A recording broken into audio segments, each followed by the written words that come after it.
Right now, we're excited to get Frank Schwab on the phone. You can follow him at Yahoo Schwab. Frank covers the hell out of the NFL, sports betting, all that good stuff. Frank, what's up, man? Happy holidays to you.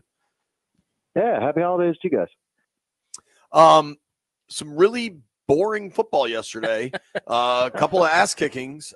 I contend that the elite teams in the AFC, I think you go Kansas City, Buffalo, Baltimore, have kind of separated themselves maybe from the rest of the NFL, but certainly the rest of the AFC.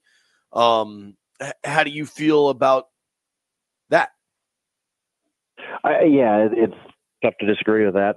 Pittsburgh was up there, but they've just fallen apart on offense the past few weeks, so it's harder to trust them. And, they're probably going to be a wild card team at this point. They've lost control of the division. I assume Ravens clinch that next week. So, those are your three teams. If it's anybody other than them, I'd be pretty surprised in the Super Bowl, because you're just getting elite quarterback play from all three of those teams. And even if Mahomes hasn't been, lighting up the stat sheet this season, he's still Patrick Mahomes, and we saw it yesterday with some of those throws he makes, just ridiculous. So, I think Baltimore's really worked itself into the conversation. I wasn't on the Baltimore train, 6 weeks ago or so. Their defense was just not good enough, but that has completely changed. Their defense, I mean, not that C.J. Stroud's having a great season or anything, but they completely shut that offense down. And all of a sudden, Lamar, Derrick Henry, that offense was good all season. They were going to be there. It's just a matter of, could the defense kind of match it? And I think the answer now is, the defense is there. The defense is at a championship level now, and where it wasn't early in the season. So that's the difference for them.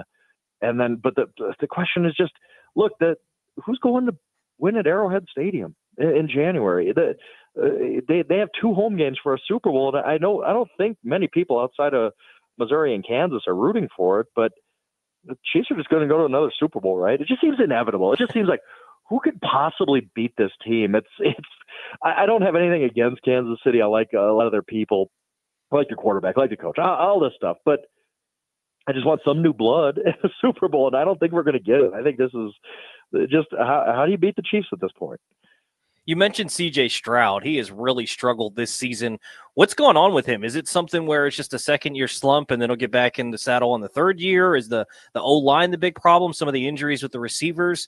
What's been the issue with C.J. Stroud this season? I think it's been a little bit of everything, and that's, kind of a obvious answer when everything goes wrong. But I think it starts with the offensive line. Even though they had a ton of injuries on the offensive line last season, it didn't seem like it mattered too much.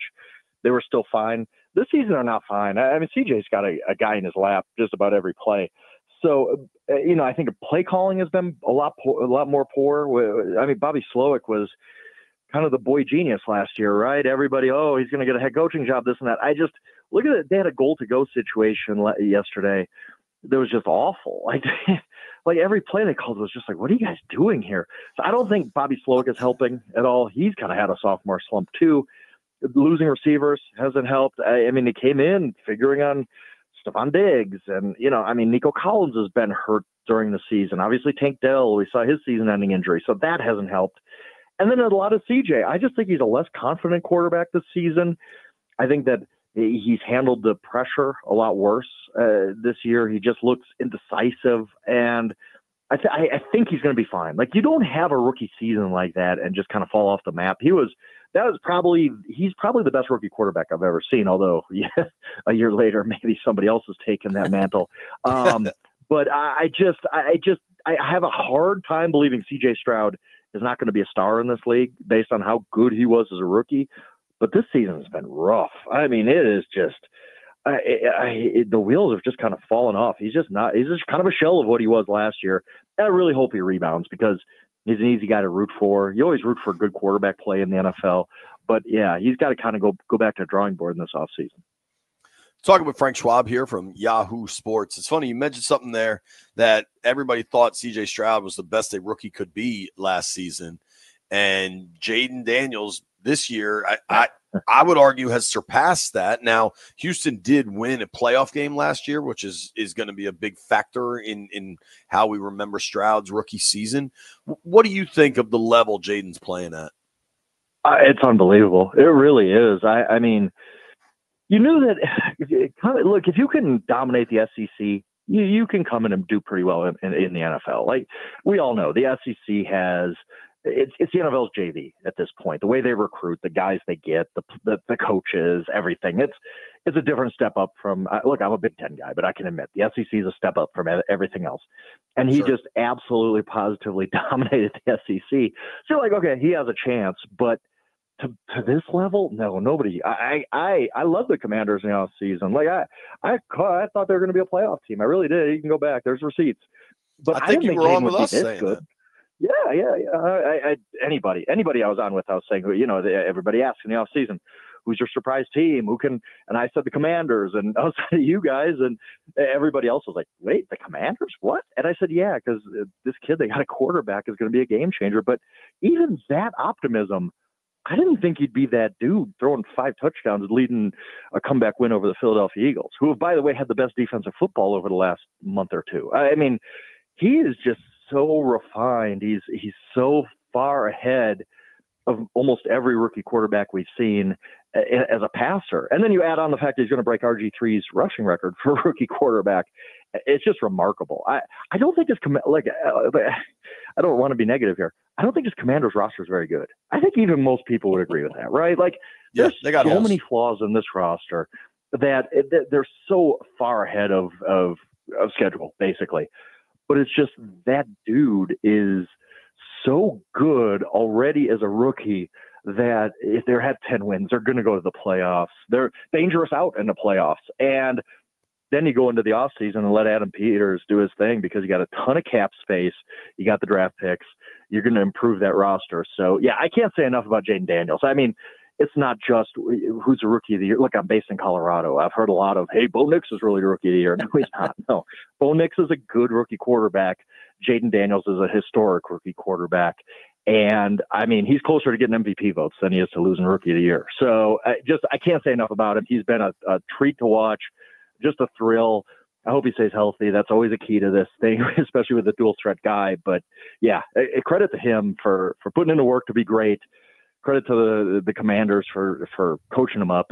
Everything about it is just awesome to watch. Sunday Night Football is going to be a matchup of rookie quarterbacks. Obviously, Jayden Daniels on Washington and Burgundy and Gold. Michael Penix making his second start. What'd you make of his debut, and what more does he bring to the offense that Kirk couldn't? I just think Kirk looked slow, old. I mean, we forget Tom Brady screwed this whole thing up because he was balling out at 45 years old, and everybody said, well, then everybody else can ball out till they're 40. And that's just not the case. He was just one of one. Tom Brady's just a freak. Like, he's just like LeBron. Like, it's just one of those things that just is hard to replicate. So, when Kirk Cousins was 36 coming off Achilles, I think everybody was just like, oh, well, the new, 45 is the new 40 and all this kind of stuff. And it's not. We just saw a guy, the age curve just hit him hard. And so, I think Michael Penix just gives them a little bit more of just competent quarterback play. And I hate to say that about Kirk because I think he's had a good career. I really do. I'm not one of these guys that bashes Kirk Cousins, but I think it was just over for him. Everything looked slow, and the ball's coming out slow, and everything. You just didn't have the quick twitch you need sometimes. And I think Penix just gives him a little more juice. He played really, really well. The stats don't really show it. He had a lot of drop passes. It wasn't lighting it up. He wasn't Jayden throwing 5 touchdowns, right? But when you watch him, you're like, wow, he looks really good. And you forget that Michael Penix played a lot of college football. He's an experienced guy. I think that's a big look. We're right now, it never happens that you hit more than really 50% of the first round quarterbacks, right? Like, it's just, you're lucky if the 6 were drafted, you get 3 good ones out of it, right? Right now we're 5 of 5, and we haven't seen J.J. McCarthy. And I think a big part of that is the experience. The COVID year, NIL keeping guys in school an extra year. These guys have played a ton of football. And so when you watch Michael Penix, you say, well, he doesn't look like a rookie, really, because he's played a ton of high-level football. Maybe not NFL football, but he knows what he's doing. He's really, really smart. He's mobile enough to make plays that way. And I was pretty impressed with how calm he was. Now, look, he did against the Giants. Does that really count? I don't know. But I think Penix is, from everything you could see in his first NFL start, you say, yeah, he's probably going to be a pretty good one too. Yeah, I like Penix. I liked him a lot coming out. I remember David Aldridge. The Skins played in Seattle last year, and the Washington Huskies were home against Utah. And a bunch of us went to the Washington game before the Saturday, and which is an incredible stadium, by the way. But as we were watching, I remember David Aldridge said something to the effect of, all these draft experts keep telling me that these other guys are better, and all this kid does is just keep throwing bombs. Yeah. And I just Penix is a player. I like Washington in this spot. I just don't know that the Atlanta offense can just keep coming the way Washington does. But then if you look at the rosters on paper, Bijan, Pitts, London, like Atlanta should be really moving the ball, and it's just hasn't really worked so far. Yeah, and I mean, if you're a Washington fan, you wish you would have caught Atlanta a couple of weeks ago, because I think they're a better team right now with Penix. And again, I'm not trying to just bash Kirk because he doesn't deserve that for the career he's had, but you could just see a different tempo. You could just see they're just playing at a different level with Penix last week, and you probably a lot of confidence. Like, hey, like this guy does do it. Like they're not gonna say it out loud, but probably looking around like, this kid's doing some things Kirk just couldn't anymore. So yeah. I mean, and like you go back to Penix in the college football playoff last year, that semifinal game, just awesome. Like, I mean, he everybody made fun of the Falcons for that draft pick, and I did too on draft night. But as the offseason went on, you kind of understand it a little bit more that, hey, why not double up at quarterback? It's so important to get it right. What's wrong with drafting a guy you really, really believe in? I think the Falcons really believed in this kid, and I'm pretty happy to have him now. I'm going to tell you that. Yeah, and so what? Your cap gets messed up for a year if you have a quarterback. It doesn't matter. Washington. Yeah, as long as you get it right. Washington has a quarterback. You get the final answer on the test, right? Yeah, exactly. Talking with our friend Frank Schwab from Yahoo Sports. You can follow him at Yahoo Schwab, SCHWAB. If you do want to get on the radio and bash Kirk Cousins, DC ain't the worst town for it. That's all I'm saying. I know, right? Yeah, I've been thinking about that. Yeah. No, but you've written a lot about the MVP race, and I think by all accounts it's Lamar versus Josh Allen, and I honestly think if it goes to Allen, who's been deserving, it's because people are just tired of it going to Lamar. I think you see this in sports, right? Like the only reason anybody but MJ won an MVP is because people just got tired of MJ winning it. I think that's happened with Mahomes. Why nobody's rooting for the Chiefs anymore. I'm based in Denver. Joel Embiid didn't deserve MVP 2 years ago. They just were sick of voting for Jokic. True. Right. Totally. You just see it happen. And it's kind of a sad indictment on the media, which we're all a part of, frankly. I don't have a vote. If I did, I think you just got to base it on the season that's unfolding rather than the history prior to it. But what do you think happens with the MVP award? I will push back. I disagree. Look, there is some voter fatigue involved with, hey, let's give it to somebody new. Like, that's just kind of human nature. But I don't think it would be as egregious as MJ not winning MVP every year in the 90s, which he should have. I think Josh Allen's perfectly deserving. I do. I don't have a problem. This is one of the few, and I just tweeted this out. Like, this is one of the actual MVP races. We talk about it like we talk up guys. Oh, this guy could win MVP when really he has no chance. And then Lamar gets 49 votes or whatever. I think this one's going to be like 27 votes for one guy, 22 for another. And then some rando is going to vote for Saquon Barkley. Like, it's going to be that close this year. And I'm fine with either one. I really am. It's one of the rare times where I can't sit here and tell you this, I think, is the right answer for MVP. I'm fine with Josh Allen. Like, they took away Stephon Diggs from him. They said, we're trading Stephon Diggs because you're just going to carry more of the load. And he's responded so well to that. So I don't have a problem with Josh. Josh Allen's been Superman all year. If you watch the games, he's playing at a really, really high level. But Lamar Jackson, the greatest rushing quarterback of all time, is about ready to set the all-time single-season passer rating record. Like, how do you deny him MVP if he does that? He's at 121.6. Aaron Rodgers' record is 122.5. So he needs one more great game to basically have the best passing season of all time as far as efficiency goes. How do you deny him? I don't know. I don't know the right answer. I think that, we saw Barry Sanders and Brett Favre split an MVP once upon a time, and Steve McNair and Peyton Manning did once upon a time. If these two guys somehow both ended up in a tie for first place in MVP, I'd be fine with it, actually. I think they both are so deserving, and I don't have a problem with either guy winning it. Dude, I tend to agree with you. And what's even more remarkable is you mentioned Saquon, who's not going to win it, but at least deserves to be part of the conversation. Lamar's going to have his best ever passing year. I think this is his first. I don't want to say first ever, but I think, has he ever gone over 4,000 yards? He's going to. I don't believe he has. I don't believe he has. And he's got he's missed 39 touchdowns after yesterday. Dude, he's got 39 against 4 picks. That's crazy. I know. And he's doing this with, I mean, people talk about Derrick Henry like, oh, well, he's got Derrick Henry. It's easier for him. Well, that also means a lot less volume to throw 39 TDs when Derrick Henry's taking up so many of them is actually only impressive. 4 picks. The 4 picks is wild. Crazy. Well, dude, I do think Baltimore has more help for Lamar. I think that offense is better, more refined than what Allen is dealing with in Buffalo.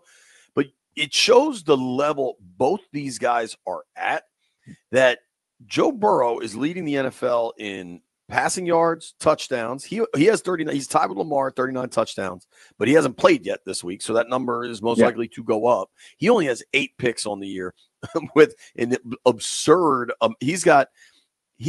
So Burrow has 1 less game played than Lamar right now. They're tied in passing touchdowns. He's 300 passing yards ahead of him and has thrown the ball 125 times more and still only has 4 more interceptions. Like, Burrow's season is bananas, and we're just not even discussing it. And Frank, what the heck happened to Lou Anarumo's defense that we were all enamored by? They were the one that gives Kansas City all this trouble. And this year, if they had any semblance of defense, they'd be one of the top teams of the AFC.